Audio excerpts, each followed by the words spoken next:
कल्छा होला हिजो मैले के भनेको थिएँ तपाईँहरूलाई हेर्नु हो हिजो पानी पर्यो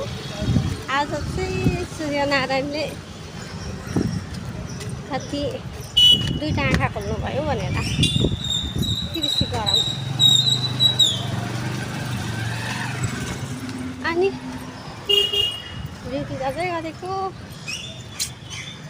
ड्युटी जानै पर्यो घाम लागेको छ बेसी घाम लागेर केही छैन अब चाहिँ कहिलेसम्म घाम लाग्ने हो मे भन्दा जुन भन्दा त्यत्तिकै पानी पर्छ शीतल हुन्छ भन्दा भन्दै यो साल त बेसी गर्मी बहुत गर्मी यस्तो गर्मी त मलाई हरेक साल किनै गर्मी हुन्छ होला कि तर यो साल त अलिक बेसी नै भयो होला यति बेसी गर्मी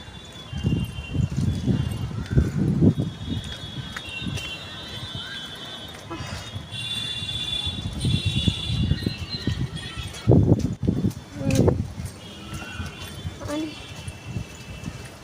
अब चाहिँ गएर यस्तै हो ड्युटी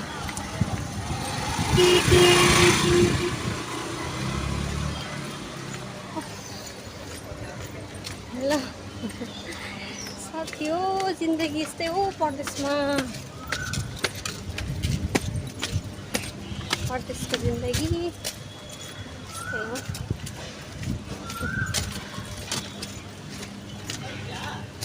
परदेशको जिन्दगी हेर्नु है भन्नु मात्रै सजिलो परदेशमा बसी पैसा कमाउँछ भन्छ होला कति मिहिनेत गर्नुपर्छ परदेश आएर पनि भन्नु सजिलो